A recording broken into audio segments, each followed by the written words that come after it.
Well, hello, everybody. It's Dr. Erin, your high performance business coach and the success psychologist.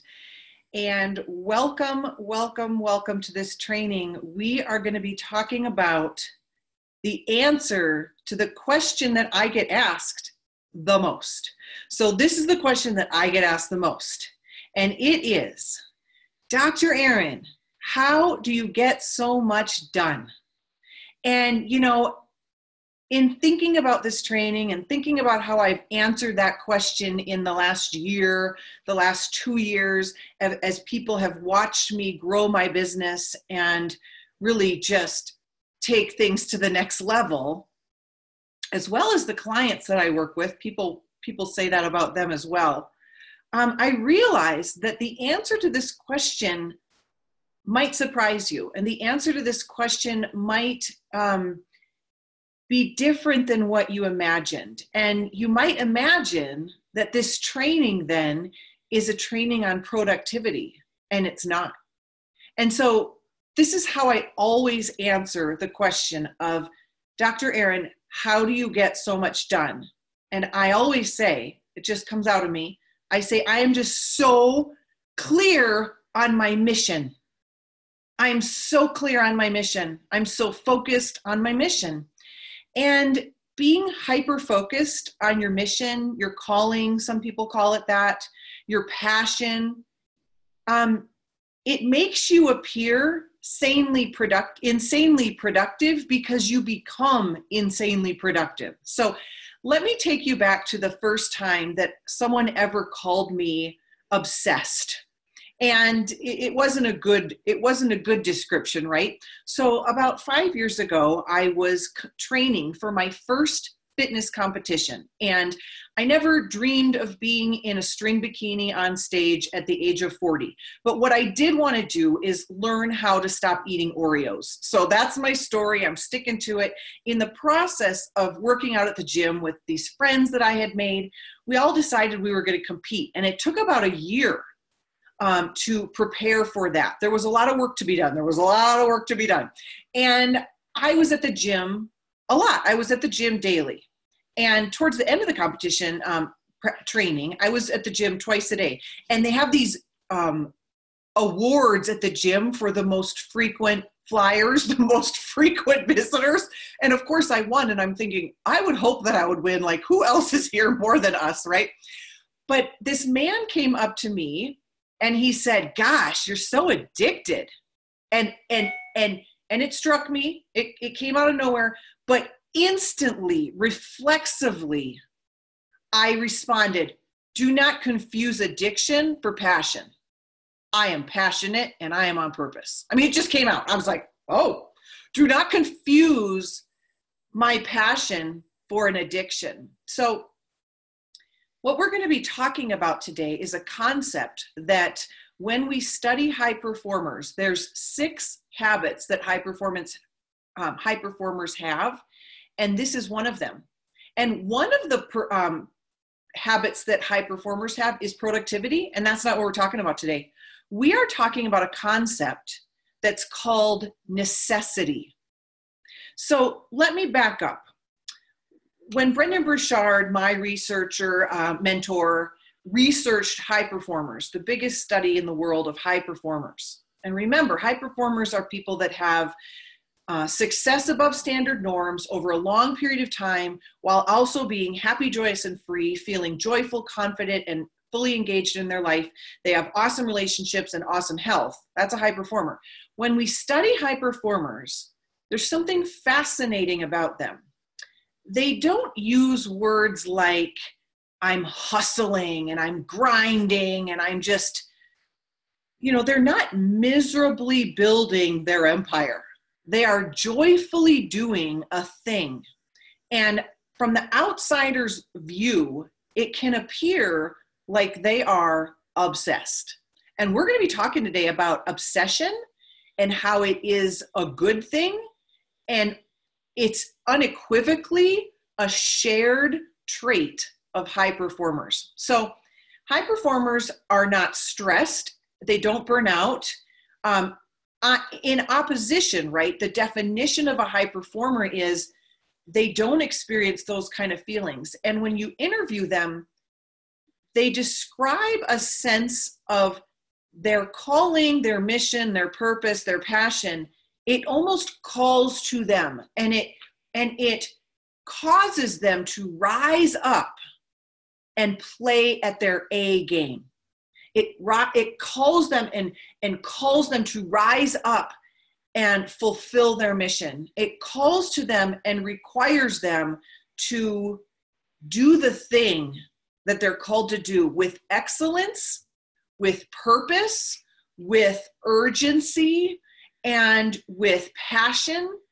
And it's a beautiful, beautiful thing. So let me describe the difference. You know, many, many years I was a perfectionist. So I'm a recovering perfectionist. I am not a perfectionist anymore. Perfectionism actually is this very, very fear-ridden thing. It's actually a shield to try to protect someone from experiencing disappointment and pain. And it's a shield of trying to, what I describe, push, prove, please, perform, and perfect their way to worth on the planet. So perfectionists are often feeling a sense of, I've got to make this happen. I've got to push this thing. I've got to push this boulder up the hill. And let's be clear, important, successful things that you're doing in your life take a lot of effort. I'm not saying that it doesn't, but there's a sense of your underperforming peers, people that are not high performers. They either don't have any of that drive, or the drive comes from this sense of proving something, or and that's not healthy. Now you look at high performers on the other hand, and instead of pushing to make something happen, they are being what I call pulled to make that thing happen. So there's a radical shift there, a radical difference that I want you to really grasp a hold of what would the difference feel like for you if you were, instead of pushing and trying to make something happen, what if you were being pulled by this great calling over your life, this mission, this sense of beautiful urgency to do your work on the planet? So that's what necessity feels like for high performers. It feels like a pull and not a push. So I want you to write down 4 things in this training. And there are 4 drivers that drive a high performer to have the necessity to create what they create in the world. Okay? 2 of them are actually internal drives, motivations, and 2 are external drives, external motivations. So let me back up for a moment. The first distinguishing thing I want you to really think about is, when we study high performers, they are very, very well-trained, well-versed, and a habit that they've ingrained in them is self-reflection. So they're always kind of touching base with themselves, checking in of, am I on mission? Am I on purpose? Did I do today what I meant to do? Am I, are the activities that I'm putting in my calendar in line with my mission? And so what's very different about this kind of self-reflection, self-assessment is it's not a judgmental self-reflection. It's not a, oh, you didn't get everything done today, shame on you, you loser. It's never that. It's, oh, interesting. Okay, well, how do I problem solve now and get that back in my schedule? Or, how do I pivot? Because I sure didn't, expect that. So a high performer understands the power of the pivot, the power of self-reflection, the power of self-assessment. And there's this process in psychology that's called reactivity, that by the very nature of monitoring ourselves, we actually increase the behaviors that we desire. So the simple act of monitoring, self-monitoring, what you're doing can actually help you tremendously. So think about that, put that in your back pocket. That's gold right there. You can self-monitor by having daily task lists. You can self-monitor by having an accountability partner, but self-monitoring, reflecting on a daily basis is super important. And one of my tricks for this is I would suggest bookending your day. And so at the beginning of your day, start your day with intention and ask yourself, what is it that I need to accomplish today to move my dream forward? Who needs me on my A game today? Who needs me at my best today? How can I serve with excellence today? And then on the back end of your day, I want you to bookend the day with the same questions of how did I do? Where could I do better? Where did I stumble and trip and kind of get, trip up a little bit? How can I learn from that and pivot? And what needs to happen the next day? So bookend your day with intention and then reflection. Intention and then reflection. Okay. And last I want to say, high performers have a keen sense of what's called curiosity. And it's almost like the rocket fuel in their veins. It's like rocket fuel in their dreams is they're curious. They're curious of how they can move their dream forward, what they can do that moves the needle on the things that are important in being the person they want to be, in delivering what they want to deliver, in creating what they want to create. And so really adopt that sense of curiosity and wonder, and things will just totally change. Okay, so one of the books that I love, other than Brendon Burchard's High Performance Habits, is this book by Grant Cardone, and it's called Be Obsessed or Be Average. And one of the first of the 4 drivers for necessity is obsession. And I want to describe what this sounds like because it can get a bad rap. So I want to just read to you from Grant Cardone's book here for a moment. And he is one of the top 10 CEOs in the world. He is, many people say he's the best salesman in the world. And he says, to have what you want in life, you must give yourself permission to throw yourself all in on your dreams. Make it clear to others that you are obsessed and that though you would like their support, any expectations they may have of your staying where you are, settling for less than you dream, or being average will have to take a back seat. Ask yourself, how far up can I go? How much more can I do? And most important, what do I want to become completely obsessed with that will lead to success? Being obsessed doesn't take into account your education, your money, or even your abilities. You'll need them eventually, but none of them matter if you haven't first given yourself permission to be obsessed. It's all about your desire and willingness to see a goal all the way through despite huge obstacles. Obsession saved my life, changed my life, and has given me the life I am living today. It can do the same for you. So the definition in psychology of obsession is a thought on repeat, something that you think about a lot. That's all it is. So an obsession does not necessarily mean it's dysfunctional or it's problematic.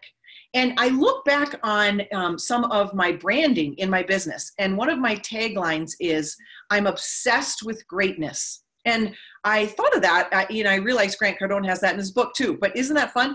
I'm obsessed with greatness. And what I always say is, I want to help you create a life and a business that you are obsessed with. So obsession is something that's a beautiful thing, and it's a beautiful feeling to be obsessed with something. So I want you to give yourself permission right now that it's okay to be obsessed with the thing that you are obsessed about. It's okay to be obsessed. I'm obsessed about being an awesome wife. I'm obsessed about taking care of my body the best that I can. I'm obsessed about being a great mom. I'm obsessed about feeling balanced in my life and having alignment between my work and my family and my self-care and my spirituality. I'm obsessed with being a godly woman. I'm obsessed about a lot of things. And it gets people asking, Dr. Erin, how do you get so much done? I have tapped in to my internal drive of what I am obsessed about. And it's part of my mission, I believe, on the planet that God has called and placed over my life, that I am to do great work, that I am to help many, many people step into their greatness, to push past fears and obstacles in their life, and to create a life of amazing abundance for themselves. And I'm obsessed about that. And it's so fun to be obsessed about something. You know, it beats the alternative, right? I got to share with you a couple quotes from Grant Cardone's book. The next time someone starts labeling your obsession an illness, tell them, I'm not afflicted, I'm gifted. I love that one. And then I got to share one more. If the people you see aren't screaming success, they are validating average. So no judgment to the people that don't want to be above average, but that's not you. That's not why you're here. Okay. Mediocrity and you don't mix. So to be a high performer, to be in the top 1 to 3% of happiness, confidence, joy, engagement, financial success, abundance, it's going to be required of you to be obsessed. So I want you to really think about and ask yourself, what are you obsessed about?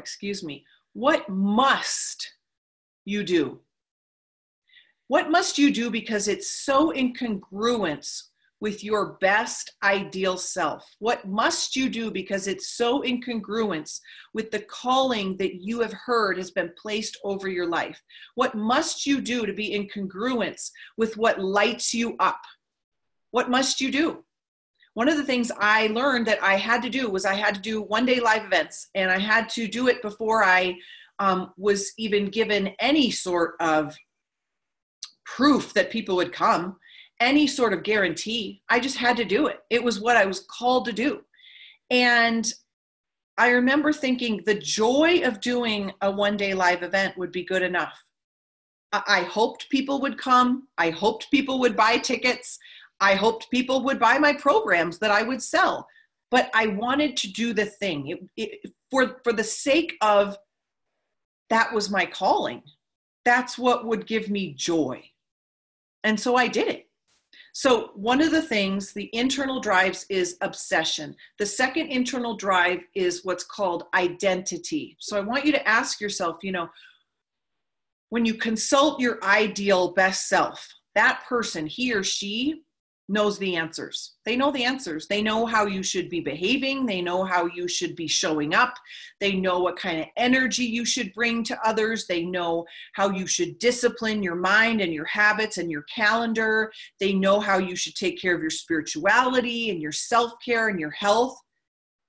When you are in congruence with your best self, that is highly, highly motivating to high performers. And so I want you to really think about, who is your ideal self?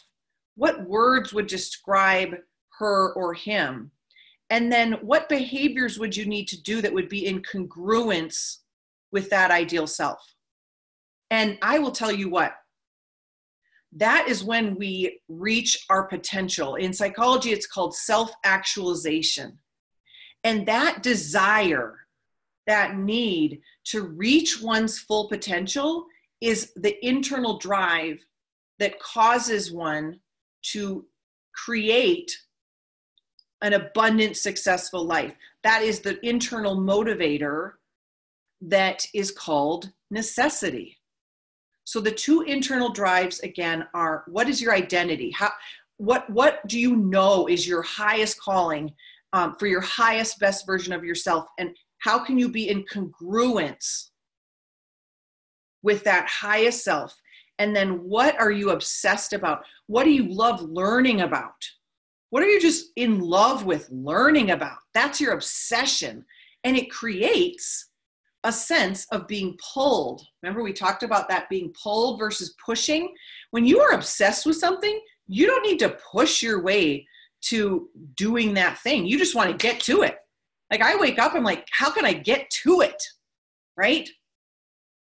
And of course I'm human, and we're all human. We have days where we don't feel that. But when we are tapped into our internal motivation. It creates what's called necessity, what we're talking about today. And it creates an internal pull to do the work, to do the thing, to not stop when things get hard, to not quit when fear and frustration pop up, okay? So those are the two external drives. Internal, sorry. Let's talk about the two external drives that create necessity. The first is a sense of duty. So high performers are really in touch with a sense of who needs me on my A game. Who needs me to show up? Who's waiting on me to play all out? And you know what, human beings, we will do that hard work for others often before we do it for ourselves. And I just want to give you permission that that is okay. That is totally acceptable. That is how we're wired. We will do for others sometimes what we won't do for ourselves. Go with that. That is a big sense of necessity. That will drive your sense of, I must do this thing. Okay? And then the last, second piece of an external driver for necessity is a sense of urgency. So I want to implore you to realize kind of the difference between just a loosey-goosey kind of sense of a deadline and a real deadline. So high performers are pretty good. They're actually really good at giving themselves real deadlines. And what I mean by a real deadline is they kind of fall in love with being people of action, and they create real deadlines that are attached to their mission, their calling, their purpose. So I could, for example, know that I have a book in me that I want to write, and I want, the world to read this book and benefit from this book. But I also know that people can't benefit from a book that I don't publish. So I am pulled, there's a necessity to get the book done and publish the book, because I am so in touch with my mission and how I'm to serve others greatly that I need to ship the book out. I need to publish the book, right? So it moves from someday I'll write a book to I got to write the book for these reasons. These people need me to write the book. I need to write the book. My identity and my obsession, my sense of duty, and my sense of urgency. So those are the four pillars of necessity. They are internal drivers of identity and obsession, and the external drivers of urgency and duty. Okay, so here's 3 ways to practice all of this and kind of start to integrate new success habits into your life. Okay, so write these down. These are 3 kind of trigger points, things to remind your brain of how to foster this sense of necessity. The first is write down who needs you on your A game, and start your day with that question. Who needs me to be on my A game today? And what high performers do is they'll look at their day ahead, they'll look at their calendar, and they'll look at their appointments and see who's on their calendar, and they'll say, okay, that person needs me on my A game today. How can I show up that way? They ponder and reflect. Who needs me to play full out? Who's waiting on me to play full out? Who's banking on it? Who's desiring that? My children and I and my husband rarely went on fancy vacations because they're a lot of money. And before we built this business, that wasn't, we didn't have a lot of discretionary income to go on these expensive vacations to Disneyland and such. But that was such a necessity for me to be able to provide those kind of experiences to my children and my family for so many reasons. But that was always on the front dashboard of my brain, so to speak, the front dashboard of your mind. Keep your people who are counting on you, keep them front and center on the dashboard of your mind. We went to Disneyland, and I'll never forget it. But Emily looked up at me in the line and she said, "Thank you, Mom, for bringing us here. Thank you for building your business so that we could come here." You know, that was my necessity that I was pretty conscious of every single day that I've been building this business, of they're counting on me. They're counting on me that this is worth it, that I'm going to stay true to the promises that I made to myself, that I'm going to do the best that I possibly can to move my dream forward and to serve other people. So my family's counting on me to show up and bring my A game. So it's a great performance prompt to ask yourself each day. The second performance prompt that can really help you is to determine and affirm your why. Now, many people have talked about finding your why, the importance of your why, but it's super important. Your why is like the fuel in your vehicle. It keeps you going.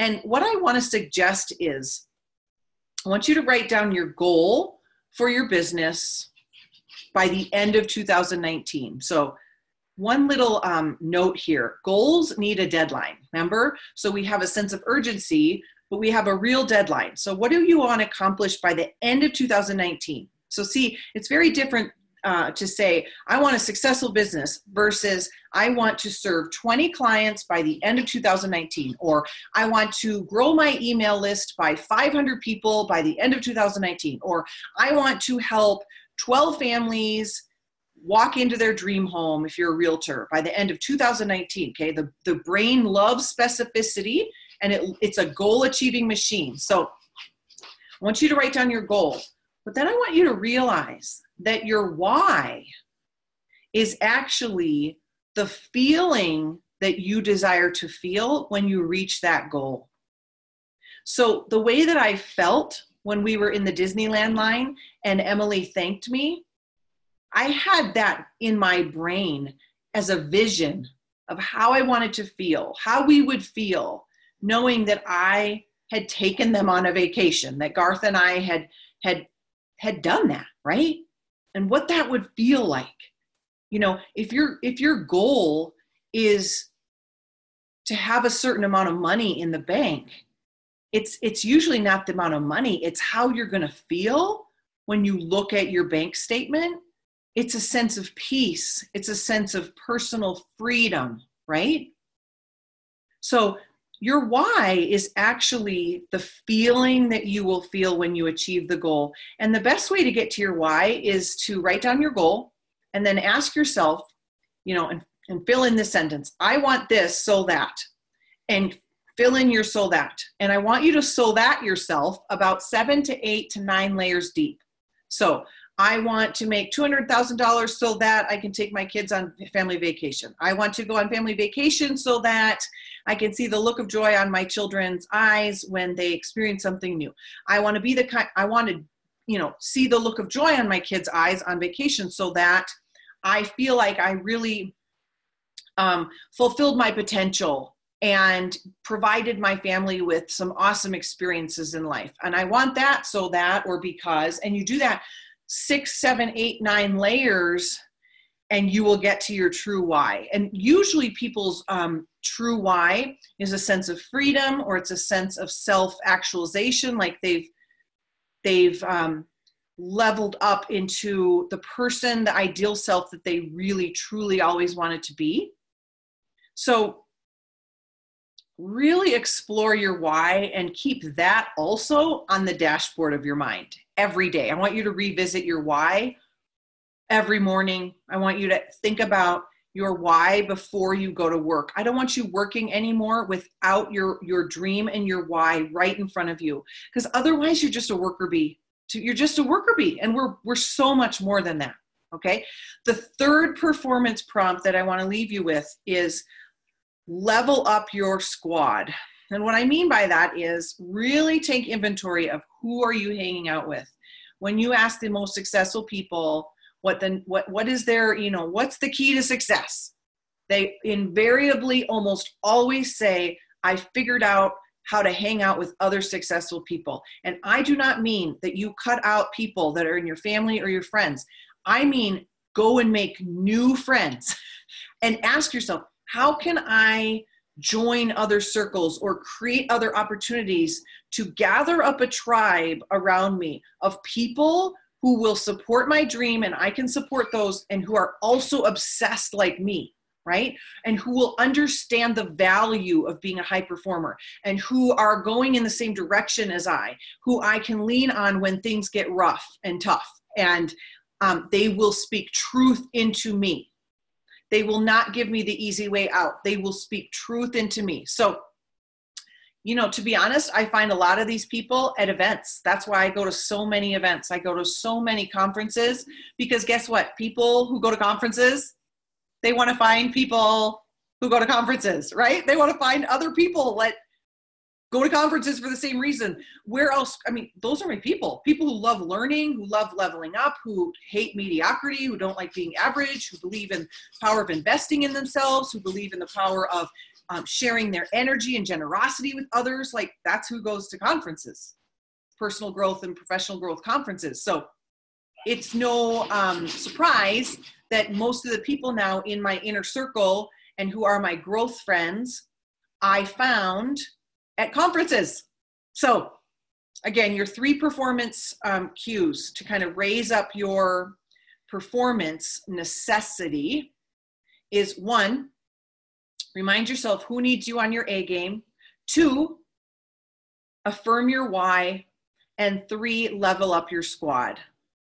So thank you for joining me, and let's raise necessity.